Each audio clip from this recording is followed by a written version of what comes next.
amigos, mucho gusto, pues estamos aquí en Mujeres Sin Fronteras, sus amigas Rosalba Martínez y Guadalupe Gordillo. Y bueno, el día de hoy pues vamos a hablar acerca de qué tenemos que hacer los empresarios, las empresas, después de la pandemia, cómo está la economía en México durante la pandemia y qué va a pasar en México después de la pandemia. Y tenemos a dos mujeres especialistas, grandes mujeres en lo que ellas realizan. Y si gustas, dos, presentarnos a la primera invitada. Bueno, pues tenemos con nosotras hoy a Margarita Jasso Belmont. Ella es editora de negocios del diario 24 Horas. Muchas gracias por atendernos y por recibirnos el día de hoy, Margarita. Qué gusto conocerte.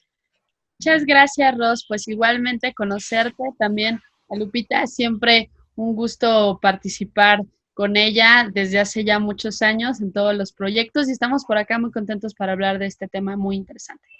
Pues muy bien, Mujeres Sin Fronteras es eso, hablar sin fronteras, mujeres. Y también tenemos a la gran líder y coach Alejandra Velasco. Ella es coach empresarial para el desarrollo de los negocios. ¿Qué tal, Ale? Mucho gusto y bienvenida a Mujeres Sin Fronteras. Lupita, un honor, Rose, igual también. Magu, encantada de conocerlas y pues de tener la oportunidad de compartir este espacio con ustedes y con su público. Muchas gracias. No, muchas gracias a ustedes. Y bueno, la pregunta, Rose, ¿qué va a pasar? ¿Qué vamos a hacer? ¿Qué tenemos que hacer desde la parte empresarial? ¿Y cómo está la economía en México? ¿Quién quiere empezar? Pues si quieres, yo empiezo para poner un poquito el contexto de cómo está la economía de México previo a la pandemia, durante la pandemia y post pandemia. De entrada, pues comentar o recordar que la economía mexicana ya venía arrastrando varios trimestres. Recordemos que en economía se mide el crecimiento y el desarrollo de México por trimestres, ¿no? El primer trimestre, enero-marzo, y así subsecuentemente 4 trimestres en el año. Desde que entra el nuevo gobierno vienen muchos cambios que empujaron, que han traído mucha incertidumbre, sobre todo para el sector empresarial. Falta de reglas claras de cómo van a proceder, cancelación de contratos, nuevas políticas, nuevos proyectos. Y entonces todo esto afectó mucho a la confianza de inversionistas, le pegó mucho al empleo y viene una baja en el crecimiento económico. Y entonces, con cifras del INEGI, terminamos el 2019 con una contracción del 0.3%. Entonces, y ya se hablaba de una recesión que de manera técnica son más de 2 trimestres consecutivos a la baja. Entonces, todo este panorama nos indica que previo a lo que está ocurriendo, ya teníamos una economía débil que no estaba creciendo y que había mucha necesidad de inversión. Luego, para los males, viene la pandemia en donde hay una pues total parálisis porque estas medidas sanitarias, recordemos que nos llevaron a la suspensión de actividades económicas en todos los sectores, principalmente quedaron algunos como por ejemplo las actividades primarias, que recordemos que es agricultura, ganadería, pesca, algunas también, lo que son actividades muy esenciales, sobre todo en el campo.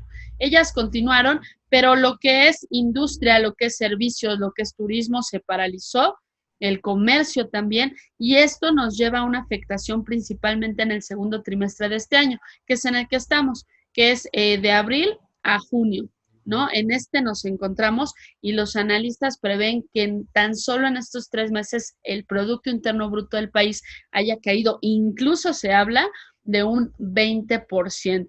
Las cifras todavía las tenemos que esperar por parte del INEGI, las cifras ya confirmadas, pero esta caída, si venimos de un cero crecimiento con una caída del 20% es gravísima y por lo tanto al cierre del año se espera una contracción de alrededor del 8%. Entonces, más allá de números y cuestiones técnicas, el panorama post pandemia que se nos viene es ir reanudando poco a poco las actividades, pero en un entorno de bajo crecimiento o nulo crecimiento, incluso de contracción, es decir, a la baja.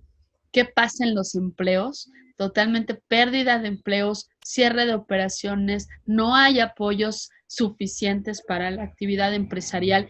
Entonces, se viene un panorama muy complejo para la actividad económica del país. Entonces, esto un poco para dar introducción al tema, no veníamos nada bien, nos fue peor y hacia adelante no se ven las cosas positivas. Nada positivo. Para recuperarnos me imagino que van a pasar muchos años. No nada más este sexenio, ¿verdad, Magu?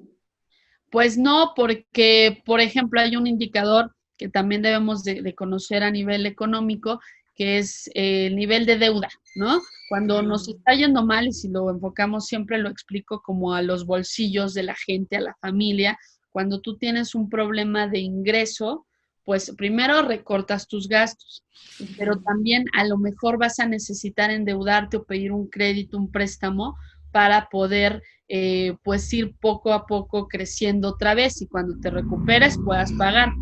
Entonces, ¿por qué explico esto? Porque la Secretaría de Hacienda está renegociando sus pagos de deuda pública, por ejemplo, para el 2050.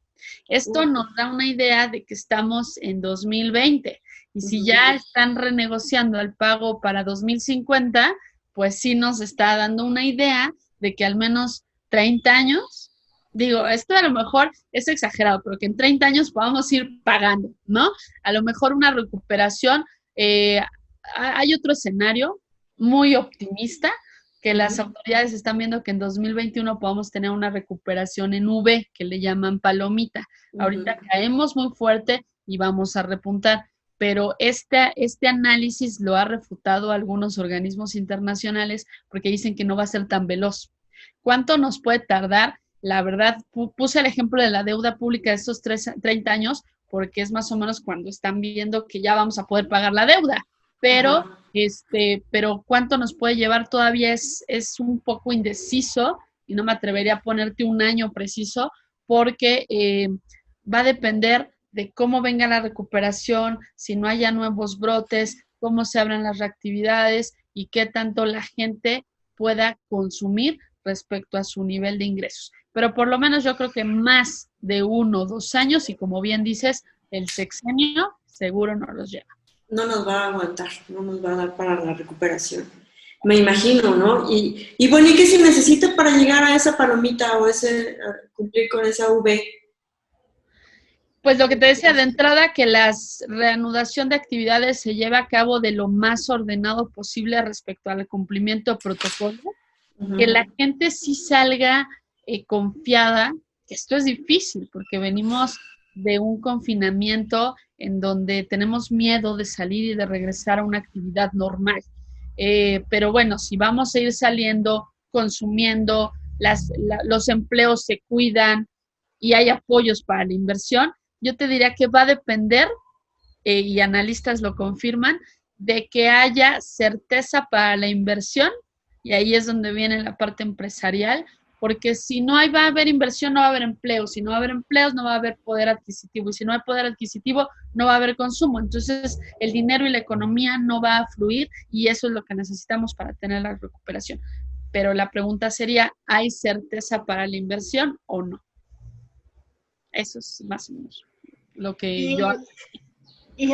Bueno, para quienes tenemos un lenguaje más simple, ¿esto cómo se reduce? ¿Cómo se reduce a la economía de las familias? Porque estamos hablando de una economía nacional, de una economía incluso global, que también mucho depende de cómo venga la recuperación económica a nivel internacional. Pero ¿cómo repercute en la economía familiar, en el niño, en la vecina de enfrente? ¿Cómo nos va a afectar todo esto? Pues un poquito lo que platicaba al final de la idea. Si no tienes empleo, por ejemplo, 12 millones de personas aproximadamente en el país durante abril, que empezó ya las medidas fuertes de confinamiento, no trabajaron. De manera, pues, suspendieron temporalmente sus actividades o no saben qué va a pasar con su empleo. Esto paralizó el bolsillo de la gente, ¿no? O a algunos se les recortó el salario. Entonces, ¿qué pasa en la economía de la familia? Que vas a tener menos ingresos, consumiste menos, te endeudaste más, posiblemente, o vas a tener estas dudas de cómo le vas a hacer hacia adelante. Algo bien importante, si no tienes los ahorros necesarios, eso es un problema. Por ejemplo, hay un tip muy bueno que siempre uso porque dimensiona. Los expertos dicen que tú tienes que tener 6 meses de tus ingresos como ahorro para poder solventar cualquier crisis. Es decir, de lo que tú ganas, súmale 6 meses de mensualidades, ¿no? Y eso es lo que tienes que tener en tu ahorro, ¿no? La verdad es que la mayoría de mexicanos no lo tenemos. Entonces, ¿qué pasa con la economía familiar, como tú me comentas? Si viene un escenario de desempleo, en automático viene una pobreza, en automático viene la inseguridad, ¿no? Entonces, no solo repunta la parte económica, sino también una parte social. ¿Y qué es lo que va a pasar? Y yo recomendaría hacer gastos inteligentes, consumo inteligente. Realmente, ¿qué es lo que voy a necesitar en la semana? ¿No? Vamos a tener que recortar y es ahí donde muchos sectores económicos la van a padecer, porque ya no vas a tener el dinero, por ejemplo, para los gimnasios, para el entretenimiento, para el teatro, cine u otras áreas. Entonces, allá los vamos a afectar, pero lo importante es que tú, tu consumo, tu presupuesto, esté muy bien pensado en lo que pasa, por lo menos, vamos a decir, este año, que el consumo sea así y tener un presupuesto y lo más que se pueda de ahorros. Pero que viene muy fuerte, viene tal vez si perdiste tu empleo, pues que te cuesta más trabajo encontrar otro. Si vas a emprender, esta confianza de la que hablamos, de va a funcionar o no, qué va a pasar con la economía, me van a comprar mi producto, es decir, cada sector la va a padecer en una falta de certeza. Y yo creo que es lo que estaba sucediendo. Y muy, muy, muy aterrizado en los precios de los productos. Ya lo estamos viendo y, por ejemplo, ayer comentaban la Asociación de Pequeños Comerciantes, durante abril y mayo se encarecieron aproximadamente 80% los productos esenciales de la canasta básica. Entonces, eso pegó directo al bolsillo. Entonces, todo este escenario, sí, yo creo que a veces en economía pensamos que es todo muy elevado, pero cuando lo traduces a mi dinero, a mi bolsillo, a mi cartera, te das cuenta que en el costo de alimentos, que en el empleo y la pobreza, estamos yéndonos hacia un camino difícil que después no vamos a poder salir de manera inmediata. Híjole. Ahorita pasamos a otro tema contigo, Margarita, porque pues todos estos apoyos económicos que brinda el gobierno, que tanto están beneficiando. Pero me gustaría mucho, Alejandra Velasco, que nos platicaras entonces, para levantar la economía, qué es lo que tienen que hacer los empresarios, las pequeñas, medianas y grandes empresas para sobrevivir o para levantar esa curva que nos comentaba Margarita. Sí, bueno, miren, en realidad ahorita hay un análisis que lanza la Organización Mundial del Trabajo que asegura que para fechas de agosto o septiembre aproximadamente, al menos en México, aterrizando esos puntos de crecimiento, habremos perdido cerca de entre 3 a 5 millones de empleos, cuando la tasa promedio anual que se esfuerza en generar son de 1.200.000 al año. Entonces, lo que anuncian es realmente algo grave, que tiene congruencia con el tema de todo lo que acaba ahorita de presentarnos Magu, y que puntualmente el deber ser de lo que pudieran hacer las empresas a veces va muy en contra de la cultura y la sinergia que traemos de esa cultura que ya se hizo obsoleta. Es decir, la falta de conciencia o de empresas conscientes, por llamarlo así, para el ejercicio de este liderazgo y del trabajo de colaboración y de compromiso en las empresas es lo que puede generar la productividad al interior de las empresas. La productividad genera riqueza, pero no es un concepto frívolo, es un concepto básico, elemental en cualquier país, de que la industria, las empresas, los negocios que generan riqueza aseguran el bienestar de su sociedad. Indudablemente, al generar riqueza, pues la movilidad de flujo se da en todas las áreas, podemos tener posibilidad de adquisición y esa adquisición nos permite tener esa movilidad social, ese crecimiento, esa protección. ¿Qué deberían de hacer los empresarios en este momento? Yo creo que ya se tardaron. Ante la inminente ante el inminente pronunciamiento del regreso a actividades que todavía está sin una certeza clara, con información muy mal estructurada, generando confusión Mientras esto ocurre, las empresas o los empresarios como tal y sus líderes, los que encabezan la operación, la administración, es fundamental que hayan hecho ya semanas atrás un plan de acción concreto con pruebas concretas antes del regreso, antes de citar a su gente, para que pudiera llevarse a cabo de una forma sana y saludable, con certeza, minimizando muchas cuestiones de experiencias emocionales que su gente sin lugar a dudas va a traer y va a presentar. El tema sería para mí en 3 círculos más importantes. La empresa y los líderes primero, que ya deberían de estar en este plan de acción.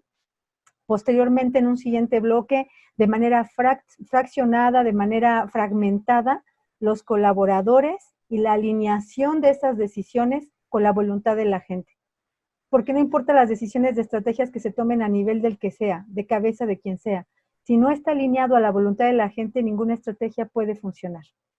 Y posteriormente al ingreso ya, enfoque del trabajo de los líderes para potencializar la productividad, el compromiso y asegurar la continuidad de las empresas. Para mí sería la fórmula, si no mágica, la más adecuada, pero ¿cuánto nuestra cultura está lista para ejecutar este proceso paulatino? ¿Cuántas veces no nos hemos topado con el ingreso nuevo de un colaborador a la empresa que lo aventamos a la operación sin ni siquiera capacitarlo? Porque nos urge que produzca. Y entonces se empieza a hacer una afectación en círculo, como de la carrera de la rata, donde no puedo salir del mismo círculo porque no está bien capacitado, comete errores, destruyo su autoestima porque estoy enfocado en el error. Entonces esta persona empieza a afectarse en sus habilidades, en el margen de error, en el margen de accidentes, en su problema que atiende, por ejemplo, la norma 035, que es el daño psicosocial, hasta generarle problemas de burnout, que es un agotamiento físico y mental, una postura de mentalidad negativa y, por supuesto, problemas ya de desarrollo de psicopatologías a niveles de ansiedad muy fuerte y otros problemas de salud psicoemocionales. Entonces, normalmente en la cultura que ejecutamos adentro de las empresas es una cultura equivocada de la inmediatez. ¿A dónde hemos entrado actualmente? A la era del posmodernismo, sinónimo de la era de la inmediatez. Ante esta era de la inmediatez, donde mi frustración es muy cortita para esperar, para tener paciencia, para recibir con calma, lo que quiero es acelerado todo porque me interesa ir por el resultado. Ya no estoy volteando a ver el proceso, sino el resultado. Si durante este tiempo a mi empresario me han limitado mi posibilidad, ponen en riesgo mi patrimonio, eso es muy delicado, y ponen en riesgo mi capacidad económica, lo primero que quiero es salir corriendo con mi gente a recuperar esa parte de pérdida, sin alcanzar a dimensionar cómo se está comportando el mercado. El trabajo de un líder empresarial es ir hacia donde llama el mercado. El trabajo de sus líderes es lograr generar confianza, seguridad psicológica en los trabajadores, el acercamiento, conectar con ellos, generar compromiso para elevar la productividad y asegurar la continuidad de la empresa, protegiendo el patrimonio. En mi opinión, esos 3 aros deberían de unirse, las acciones de ayer, de las empresas y los líderes, la alineación posterior de colaboradores a las decisiones y a las estrategias, incluso a la tecnología, a las plataformas nuevas, a la forma nueva de trabajar, alineada a las medidas nuevas de seguridad y, por supuesto, posteriormente, el impulso a la productividad y a la continuidad a través del ejercicio de liderazgo. Esa sería mi opinión. Muy bien. Me imagino que con esto de la pandemia, el ser coach empresarial y de crecimiento de negocios ha crecido, ¿verdad? ¿Ha aumentado? Fíjate que de siempre pareciera como el secreto, ¿no? De siempre, grandes líderes, grandes empresarios, grandes deportistas, siempre han tenido la compañía de un coach. En este caso, para las empresas, la recomendación sería enfocado a los negocios y a las empresas. Sin embargo, yo creo que antes, ahora sí como en algún momento platicábamos, Lupita, ACDC, antes del COVID, después del COVID, sí teníamos mucha falta de conciencia al respecto.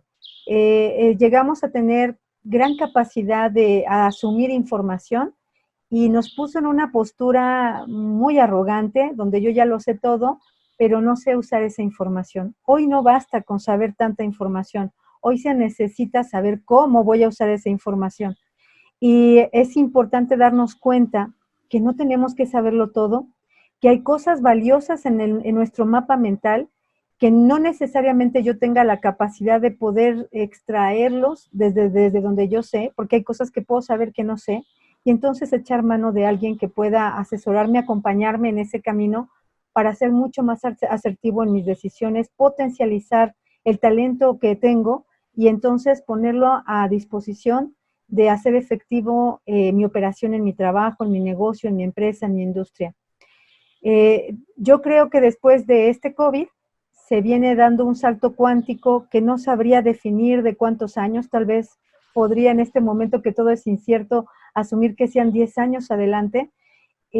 La oportunidad de quedarnos para muchos en casa en este confinamiento nos ha dado también la oportunidad de redescubrirnos en nuevas habilidades, nuevos talentos, de autoaprender, que eso es maravilloso. Y entonces el autoaprendizaje genera conciencia. Seguramente que en el siguiente paso nos vamos a encontrar líderes mucho más conscientes, formas de autoemplearse, que es lo que viene ahorita ante una situación de inminente pérdida del empleo. Viene la creatividad de nosotros como seres humanos, empujados por la necesidad de sostener a nuestras familias, de sostener esta economía personal, y entonces lanzarlos a la parte de ser emprendedores, autoemplearnos, ver de qué manera sí el mercado me sigue llevando hacia donde hay un consumo que me permita recobrar en mucho esa parte de pérdida del poder adquisitivo. Entonces, la oleada del empresario emprendedor viene inminente, y cómo vamos a responder ante eso todavía es incierto. Nada está escrito, no hay recetas para nadie. Todos los humanos por sinergia buscamos siempre respuestas. Sin embargo, en este momento es lo único que no hay. No hay respuestas, no hay recetas, no está nada hecho. Nos enfrentamos vulnerables unos con otros y nos reconocemos como tales ante la falta de eficiencia en el hacer, donde estamos a prueba y error. Y donde a veces con frustración nos reconocemos que algo nos funcionó y que algo no nos funcionó. Y entonces sobre lo que nos funciona damos el paso siguiente. Autoconocimiento, longanimidad, que también es muy importante agregarla a nuestro diccionario, agregarla a nuestro enfoque. Es como si dijeran la parte de resiliencia, pero la longanimidad está enfocada a esta grandeza del ser humano para que sostenidamente, venga lo que venga, sepa salir adelante, se sepa mantener con ese temple, con esa, digamos, hasta con ese ímpetu valeroso que le hace mantenerse de pie. Y en este momento yo ya haría ese llamado a la parte de la conciencia, a volvernos más autoconscientes en nuestro conocimiento, en esta autorresponsabilidad de lo que generamos para nuestro entorno y los demás. Estaba escuchando, Ale, y pensaba un poco, bueno, yo era muy niña cuando la crisis del 95, pero pensaba un poco en cómo hubo empresas que a partir de la crisis del 95 emprendieron ahí y entonces ahora son empresas que están consolidadas. ¿Es posible que esto suceda en esta nueva era de la economía mexicana? Sin duda alguna. Mira, Rose, hay algo que a mí me impactó mucho. Estamos hablando que oficialmente en México la pandemia se abre el 17 de marzo. Para finales del marzo yo veo empresas que me dejan de verdad atónita. Están todos en la crisis de encontrar cómo me vuelvo a reacomodar, cómo vuelvo a reajustar mi mente, qué sigue para darle línea a mi trabajo habitual que de pronto se vio frenado o fracturado. Y volteo a ver empresas como Cinépolis, McDonald's, por ejemplo, con una publicidad impresionante donde divide su M y pone un eslogan donde nos separan un momento, luego la vuelve a juntar para estar juntos siempre. Entonces, esta parte de conexión psicoemocional, yo les diría que tengamos mucho cuidado porque viene una oleada de marketing nuevo, muy agresiva, a tocarnos la entraña, a este periodo de tiempo que hemos experimentado de encierro, de falta de muchas cosas que habitualmente llevábamos a cabo, a donde nos va a tocar es en la parte de las emociones. Y frenéticamente hay analistas que prevén estas compras locas de lo innecesario, como sucedió recientemente en Francia cuando abrieron estas tiendas de ropa, de marca, por supuesto, que abarrotaron la tienda, que tuvieron que volverla a cerrar porque era inconcebible la oleada de gente que se dejó ir exactamente lo mismo es lo que aseguran algunos analistas que se van a ir a este punto. Pero a lo que voy es que hay empresas que se pusieron a trabajar anticipadamente para analizar ese mercado, romper sus paradigmas, cuestionarse fuertemente sus creencias, meter en acción un pool de líderes ágiles, longánimos, empáticos, con una comunicación asertiva, con estrategias cortas, porque no podemos hablar de las estrategias de 3 a 6 a 10 meses, 12 años, porque todo está muy cambiante, que están enfocados en el acercamiento a la persona con la intención de poder obligadamente darle continuidad a ese negocio. Y a mí me parece que son de las decisiones que salen de la caja para revisar el contexto y asegurar la continuidad del mercado, protegiendo a sus colaboradores y estando con las antenitas superpuestas en nuevos talentos que ahora se reclutarán de manera digital. Hablando de esto, no sé qué opinan las dos con respecto a que pues ya todo cambió y muchas empresas se están dando cuenta que les funciona perfecto tener a sus colaboradores en su casa porque no pagan renta, no pagan luz, no pagan telefonía, sino que son los empleados que desde su casa pueden seguir produciendo y seguir llevando avante pues a sus empresas, ¿no? No sé qué opinan con respecto a esto. No sé si gustas, Magu, o sigo aquí de invasora. Tú primero. Apártense la palabra. Tú primero, Ale, y ahorita agrego el tema. Gracias, muñequita. Pues miren, sin lugar a dudas, no es algo nuevo. El COVID no nos ha traído toda esta situación que estamos enfrentando, no es el COVID, somos nosotros y nuestra cultura. Hay circunstancias que ahorita se encrudecen porque realmente el COVID sorprende a todo el mundo y nos obliga a dar un salto cuántico, a darnos el empujón. Y yo me quiero regresar y acomodar a gusto otra vez aquí en mi lugar, en mi zona de confort, y esta situación que vivimos general me vuelve a lanzar hacia adelante, obligándome a cambiar estos paradigmas. Entonces, efectivamente, yo creo que si hay un sector que ubico muy vulnerable, y no por género, lo aclaro, es el de las mujeres. En el momento en que no hay una planeación adecuada, estratégica, de parte de las empresas para el regreso a la actividad laboral, nos encontramos ante una madeja de emociones y de incertidumbre que no está siendo atendida en el trabajador. En las mujeres en particularidad, puedo decir que el tema de la violencia es algo que debemos de atender como sociedad. El tema de la pérdida de ingresos familiares se viene grave por las actividades que ocupaban normalmente los cargos de las mujeres, en su mayoría, enfrentando a la par que la convivencia en el hogar les permitió en algunos casos mantener cierto equilibrio o recobrar ese equilibrio familiar, que al momento en que regresan abruptamente al trabajo sin analizar realmente si son puestos esenciales o no, por esta psicosis de ser un liderazgo de cacicazgo donde al ojo del amo engorda el caballo, si no te veo aquí entonces no hay productividad, que es un error. Entonces vamos a exponerlas a tener que resolver de qué manera y con quién van a dejar a sus hijos, si tienen hijos pequeños, que todavía están en casa porque las actividades de la escuela aún no han regresado. ¿Quién se va a hacer cargo de ellos? ¿Quién se va a hacer cargo de las actividades del hogar? Si estaba bajo su cuidado padres, tíos o algún familiar mayor y ellos hacían las compras o ellas hacían las compras, ¿quién los va a llevar a cabo ahora? Entonces, yo creo que sí viene un esquema muy distinto, sí viene una forma diferente de trabajar, en donde no es de ayer que se sabe a estudios que ha hecho universidades relevantes, revistas como Forbes y muchísimas otras instituciones que ya dieron la claridad de los resultados del beneficio que deja el teletrabajo, o como lo conocen, working at home, home office, etcétera. Este teletrabajo trae beneficios no solo económicos en administración del tiempo y en infraestructura, en el alza de la productividad de las empresas, y todo este beneficio de rentabilidad, por supuesto que se va directamente al beneficio de los colaboradores. Nos ha sorprendido el COVID a todos. El teletrabajo, unos lo llevaban a cabo, otros no. Sin embargo, es trabajo de los líderes nuevamente, vuelve a caer esta responsabilidad en ellos, para poder hacer efectivos los equipos de altas competencias a través del home office. Y lo único que pueden hacer es, regresando a la base, buscando los elementos claves de conectar con la gente, de realizar tareas cortas para que puedan ser mucho más fáciles de llevar a cabo y entonces hacer más rápida la entrega del resultado, motivar con el reconocimiento y continuar para que pueda haber ahí una eficiencia de los equipos.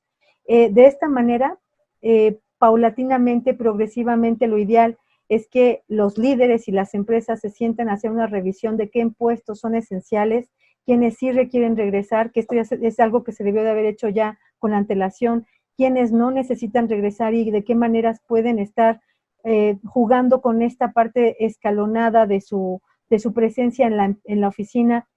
¿Qué van a hacer emocionalmente con esos colaboradores que tienen el choque de que ya quieren regresar porque en casa ya tenían una crisis, no supieron manejarse en la integración de la familia nuevamente o reconectarse y su salida es el trabajo fuera?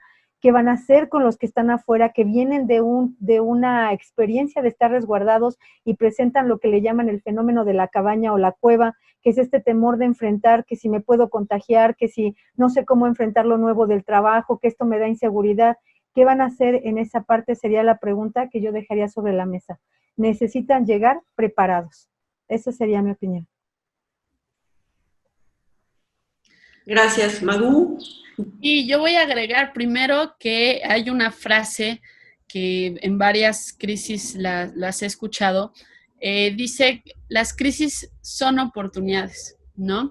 Y de lo que mencionábamos sobre las empresas y estas nuevas formas de trabajo, pues las empresas se dieron cuenta que se pueden hacer muchas cosas a distancia. Se rompió el paradigma, o al menos eso se esperaría, de que si no te ven, no estás trabajando, ¿no? Que a lo mejor se midió en productividad lo que se pudo o no se pudo hacer, lo que fue más lento o fue más rápido, y creo que sí puso una prueba de qué es lo que se puede hacer sin esta actividad presencial. Incluso lo que estamos haciendo, ¿no? Cada quien en nuestra trinchera en diferentes partes del país y reunirnos para hacer un proyecto, para hablar de temas interesantes, se pone a prueba, y a lo mejor si no hubiera estallado toda esta pandemia, pues no nos hubiéramos puesto a prueba nosotros mismos, incluso a lo individual, ¿qué tanto yo puedo ser productivo en un día haciendo varias actividades, aprovechando de los tiempos? Entonces, de lo que mencionas del home office, creo que ya estaba por ahí planteándose en algunas empresas y ahora no quedó de otra, pero de todas formas hay ventajas y desventajas. De las ventajas para las empresas se dieron cuenta del ahorro en los servicios, como bien mencionabas, en luz, en telefonía, en servicios de incluso comedor para algunos de los que ofrezcan, o café o algún otro producto, ¿no? Pero también las desventajas, porque ¿qué quiere decir? Que pues a lo mejor todavía sigue este paradigma de, bueno, no me fue tan productivo, tal vez, ¿no? Estamos hablando que todo fue productivo, pero ¿qué tal si en algunos casos en específico la productividad sí bajó? ¿Qué va a pasar hacia adelante? Lo que yo creo que viene un poquito hacia a la vida empresarial es que sí va a haber, y además se tiene que hacer a partir del 15 de junio, 1 de julio, que vayamos a ir regresando a las oficinas, es horarios escalonados o incluso días en los que vayan unos y días en los que vayan otros. Entonces, en los días que no vayan unos, pues evidentemente el home office ahora sí que llegó para quedarse. Las teleconferencias llegaron para quedarse, a pesar de que podamos salir y hacer otra vez nuestra vida diaria, que no va a ser normal que antes, pero yo creo que sí van a echar mano de estas herramientas gratuitas, además, que puedan aprovecharse para continuar con la labor. Ahora va a haber sectores o industrias que no lo puedan hacer, ¿no? Por ejemplo, las manufacturas que sí necesitan de la gente laborando en las fábricas, en las armadoras, pues ahí tendrán necesariamente que estar de manera presencial. Pero yo creo que incluso en las escuelas también nos dimos cuenta de que nuestros propios límites están en nosotros mismos, ¿no? Si quisimos aprender durante esta cuarentena a cualquier actividad de verdad, académica, artística, de negocios, teníamos las herramientas para hacerlo. Entonces, creo que puso a prueba está la crisis, está la pandemia, ¿qué puedo hacer? ¿Qué puedo mejorar? Y esto a nivel trabajador, a nivel empresario y a nivel empresa como tal, ¿no? Y yo creo que hay que partir desde una base, y lo dejaría sí en la mesa, que es la salud y el bienestar física y emocional. Y sobre esas dos, que cada empresa ponga sus reglas, sus protocolos para ir avanzando de una forma de cuidar a los empleados, porque si un empleado se contagia y llega a ir a la oficina, el mundo, tanto de la oficina como afuera, sus familias y todo, y ahí es donde se corre el riesgo de un brote, de un nuevo brote y de un nuevo contagio más fuerte, ¿no? Entonces, en resumen, sí, el home office yo creo que llegó para quedarse y estas herramientas digitales van a hacer que las empresas puedan tener mejores oportunidades de crecimiento y la creatividad. ¿Cómo voy a usar todas estas herramientas ya en la nueva realidad? Y yo creo que van a surgir nuevos corporativos y nuevas empresas que de aquí repunten. Y lo que decía Rosalba, aquellas empresas que nacieron en 1995 con la crisis, hoy va a haber muchas empresas que nazcan a partir de aquí con conceptos innovadores que aprendimos en cuarentena, que estoy segura que van a tener mucho éxito. Exactamente. Por supuesto que sí. Y además, ¿sabes, Mago? Hay algo bien interesante y les comento a todas, esto que comentas de alguien que lleve el riesgo y que contagie a los demás, bueno, pues que se agarre la empresa, porque esto ya está agregado en los listados, catalogado como enfermedad laboral, y pues las primas que cobra el Seguro Social se van a dejar ir con todo. Entonces yo creo que no es solamente aventarse por aventarse, hay que generar una estrategia. Es hora de trabajar, señores líderes, a despertar. En esta parte también hay una disyuntiva que presenta la necesidad de instalarse de nuestra mente. Fíjense qué interesante. A pesar de lo que hemos enfrentado, podemos querer regresar a instalar viejos hábitos porque la mente nos llama a generarlo como supervivencia. Entonces, habrá organizaciones que quieran volver a hacer exactamente lo mismo y que seguramente se sentirán muy atropellados por las circunstancias de alrededor, que les estarán invitando sí o sí a que hagan una transformación de esa realidad para sumarse a la continuidad. Sí, porque si no se pueden rezagar, ¿verdad? Sí, Y eso de quedarse atrás es muy feo. Es un aviso de un quiebre de la empresa inminente, de irse a la bancarrota en poco tiempo y de quebrar, de perderlo todo, perder su patrimonio. Es el riesgo. ¿Tú crees, Magu, que los programas estos de bienestar están haciendo factibles que la economía o que los mexicanos nos mantengamos de alguna forma a través de estos programas? Porque está llegando a diferentes sectores. Pero también entiendo que no se está moviendo la economía, entonces, ¿cómo se está cubriendo esta parte? O sea, me llama mucho la atención porque hablábamos que se podría incrementar el número de pobres en México, ¿no? Porque no tenemos ese ahorro, porque no nos alcanzaba, no es porque no quisiéramos ahorrar, sino que vivíamos al día, ¿no? Porque vivimos en estados, ahorita estamos conectadas en diferentes estados de la República, y pues Chiapas es uno de los pobres, es uno de los más afectados económicamente. No sé cómo estamos allá, bueno, tú estás en el centro, están en el centro ustedes dos, pero ¿cómo puede afectarnos o cómo el gobierno puede apoyar a impulsar la economía de nuevo? Yo creo que ayudó, no fue una mala idea, la verdad vaya, todas las acciones que sumen son bienvenidas, pero siempre pienso que no es la forma sino el fondo, o a veces el fondo y la forma, ¿no? Es decir, la iniciativa estaba muy bien, pero la forma en la que se está otorgando, las condiciones en las que se están otorgando, creo, y en manera aquí muy particular, lo criticaría. Primero, ¿quiénes están participando o quiénes son los beneficiados de estos créditos, ¿no? Y les ponen una serie de condicionantes que en muchas de las empresas no pueden cumplir.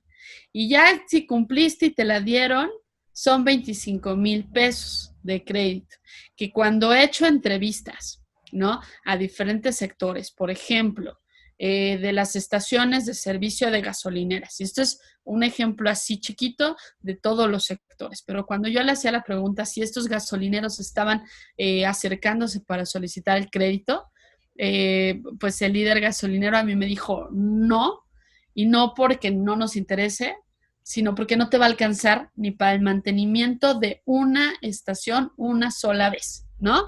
O sea, ellos están enfrentando a un sobrecosto también de impulsar medidas de higiene más fuertes, que me estaban platicando que aproximadamente te van a subir un 30% de tus gastos operativos.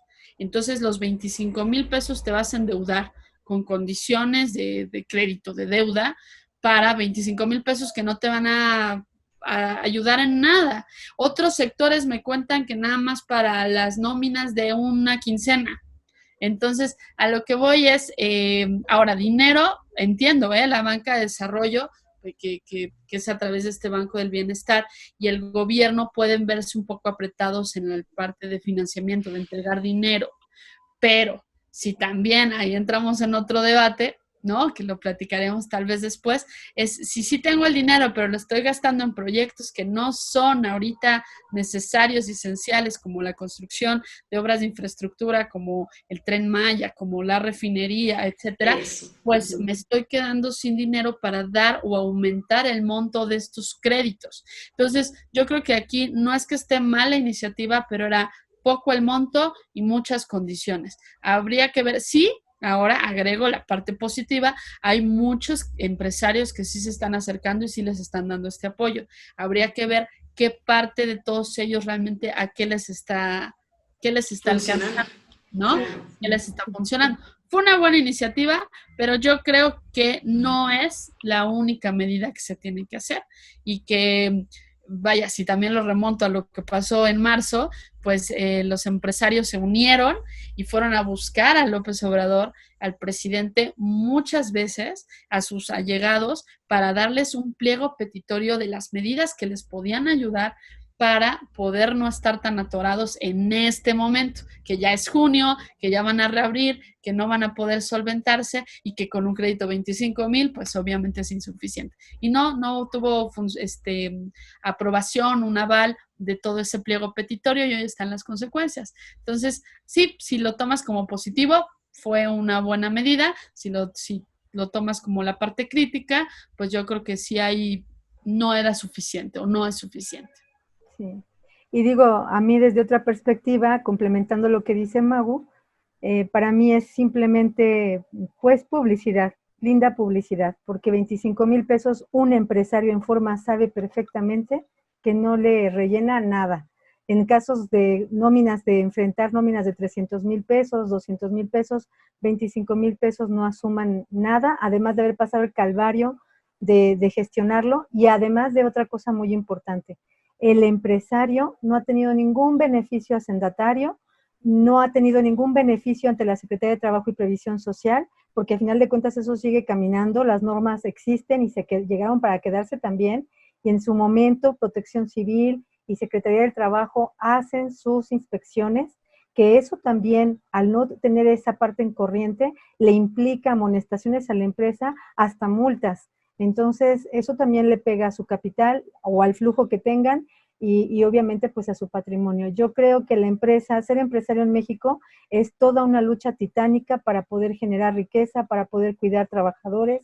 Es verdaderamente un esfuerzo titánico, eso es lo que considero, y no hay apoyos ahorita ni inteligentes, ni siquiera adecuados en lo básico, para que un empresario sienta que tiene un respaldo para poder continuar.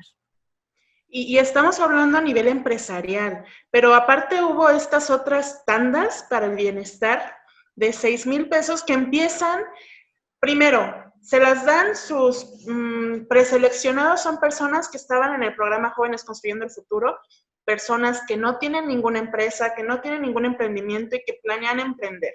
Y entonces la primera tanda es de 6,000 pesos. ¿Qué emprendes con 6,000 pesos? O sea, honestamente, ¿qué se emprende con 6,000 pesos? No alcanza ni para el gasto familiar de un mes. O sea, no da. Y esa persona, esa familia ya se queda endeudada por un año Exacto. a pagar mes con mes, con intereses, esta tanda, y realmente lo único que está generando es más endeudamiento y más afectación a la microeconomía, ¿no? A la economía familiar. Es correcto, Rose, totalmente de acuerdo contigo. Por eso, nada inteligentes. Para mí, publicidad. También yo agregaría sobre lo que comenta Rose, que al final, pues son buenas acciones, aparentemente, como dice Alejandra, pero que no hay que recordar, o más bien no hay que olvidar que te endeudas siempre que tú adquieres una deuda, ¿no? Más de finanzas personales, tienes que tomar en cuenta si vas a tener para pagar, la tasa de interés que te van a cobrar y cuánto te vas a tardar en pagar, que es el plazo. Entonces, por 6,000 pesos, no sé, ahorita olvido el detalle de la tasa de interés y el plazo, pero me voy a endeudar, si como bien dices, no me va a alcanzar para un mes y me voy a endeudar por lo menos 12 meses, entonces ya no me es negocio. Entonces ahí es donde yo preguntaría a cada caso particular, pues te va a funcionar o no te va a funcionar.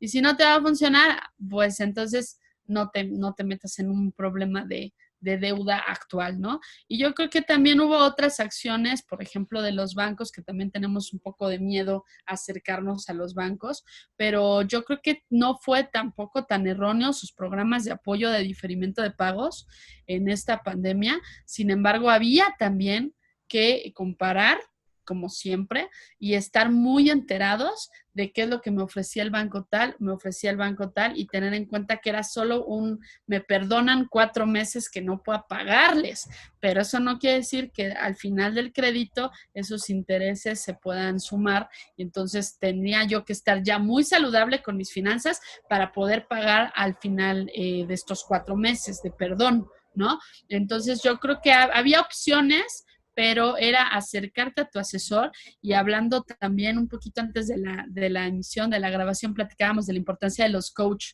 ¿no? Que está ahí Alejandra súper enteradísima y muy metida en este tema del coach. Yo creo que se vale que todos tengamos un coach, sí emocional, pero también financiero. Ahí es donde entra la parte de la importancia de asesorarnos. Yo lo comento siempre, ¿no? A lo mejor a mí me toca saber o conocer un poco de finanzas, pero no quiera decir que no necesite un coach financiero o una asesoría financiera, que en mi punto personal, porque yo puedo verlo macroeconómicamente y los indicadores, pero en mis finanzas personales alguien me ayude para decir esto sí, esto no, y cómo balancearlo. Yo creo que una importancia del coach empresarial y coach financiero es bien importante, sobre todo en esta pandemia, en donde vamos a tener oportunidades, pero tienes que ver prioridades, gastos, inversión, ahorro y todo lo que hemos platicado durante este tiempo, alinearnos con alguien que nos pueda asesorar, ¿no? Claro, eso es muy importante, porque si no, en esta situación que nos genera psicosis, que nos genera desesperación, pues corremos y vamos con lo primero que nos dan, con lo primero y luego nos comprometemos y nos damos cuenta, ya que pasaron varios meses o cierto tiempo, de que nos endeudamos demasiado, ¿no? Y que no era para tanto. Entonces sí, es muy necesario, pues, la asesoría como de profesionistas como ustedes, que se han desenvuelto en esto a lo largo de su trayectoria profesional, y que nos da muchísimo gusto, pues, tenerlas aquí, ¿no, Rose? Así es, les agradecemos mucho que nos hayan acompañado. Para cerrar, ¿cuáles son las recomendaciones tanto para los empresarios, así como en un minuto, recomendaciones tanto para empresarios como para personal, a nivel personal, para enfrentar la economía en esta nueva etapa? Lo voy a resumir, pues en unos tips muy básicos. Para pandemia toman mayor relevancia, pero también para nuestra vida financiera siempre. Contar con un ahorro, si no puedes los 6 meses que hablábamos, que la verdad es complicado, sí un colchón, siempre un ahorro, tener un plan financiero personal o empresarial, de bueno, si las cosas llegan a estar mal, tengo un ahorro y tengo tal plan para salir adelante, ¿no? Inversión, aguas con planes también de inversión, se valen, pero y son súper recomendables actualmente. pero tengo que ver la parte de rendimientos, qué rendimientos me van a dar y lo tengo que meter mi dinero en algo seguro. Ya después platicaremos del tema, pero yo creo que el ahorro es básico, plan de inversión a largo plazo o a mediano plazo que precisamente me cubra de alguna eventualidad post pandemia en algunos meses o años. Y yo creo que no temerle ahorita, porque va a haber mucha psicosis también, a la economía.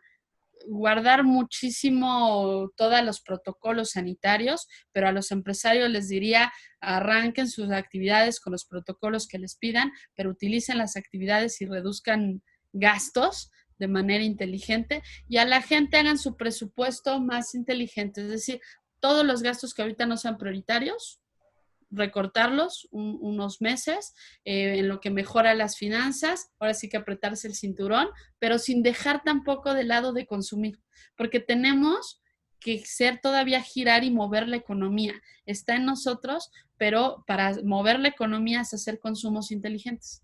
Entonces, con base a eso, es un presupuesto. Entonces, yo creo que la principal sería ahorro. Sí se puede ahorrar, aunque tengamos bajos ingresos o ingresos, siempre nos gustaría tener mayores ingresos. ¿Qué porcentaje de nuestros ingresos podemos ahorrar sin vernos en muy apretados? Siempre se puede y solamente es hacer un consumo inteligente. Y yo creo que esa sería mi recomendación, y acercarse a un coach empresarial y financiero como Ale o amigos que están ahí pues en este tema. Muchas gracias, Ale. Gracias. Pues miren, en cuestión de dividir las recomendaciones, yo me iría a los autos, al autoconocimiento, a la autorresponsabilidad, al auto hacerme consciente de mi inteligencia emocional y cómo usarla, al auto regresar a mí y redescubrirme en mis fortalezas, en mis habilidades, en lo que puedo poner en marcha, en esta autorresponsabilidad de cómo estar presente en las cosas que llevo a cabo, en saber escuchar, en mi proceso personal ante lo que experimento para poder salir adelante. Esa sería mi recomendación más fuerte de manera personal. Me encanta una frase que dice Nelson Mandela: nuestro miedo más profundo no es a ser inadecuados, nuestro miedo más profundo es porque somos poderosos sin límite. Y a los empresarios, reúnete con tus líderes, trabaja con ellos, haz un comité de crisis, revisa, todo en pro de tu gente. No habrá estrategia alguna que puedas poner en marcha, no habrá ninguna plataforma digital ni tecnológica que mientras no esté alineada a tu gente, que es la que la hace funcionar, pueda asegurarte continuidad y protección de tu patrimonio. Ellos son los que custodian esto, trabaja para ellos. Líderes en acción, eso es lo que se necesita, con agilidad y con inteligencia emocional hoy más que nunca, más humanos que nunca. Muchísimas gracias, ha sido muy grato platicar con ustedes el día de hoy, les agradecemos mucho que nos hayan acompañado y que hayan atendido nuestra invitación. Magu, Alejandra, un placer. Un placer, un honor. Muchas gracias. Qué padre compartir acá el foro con Ale. Ya apunté la frase, Ale. Mi amor hermosa. Rosalba, mucho gusto también. Pues no tenía el gusto, pero qué padre también participar en este programa que además está dirigido por mujeres y hecho por mujeres talentosísimas. Y Lupita, sabes que mi cariño y admiración siempre desde hace muchos años.